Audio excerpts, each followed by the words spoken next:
Good job. Ito ang kapares niya. Hiniwalay natin. Wala lagi itong hinahabol ng cock.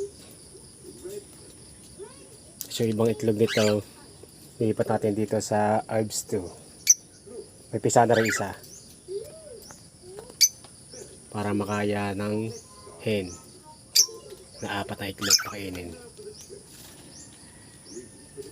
pag nag-inakay.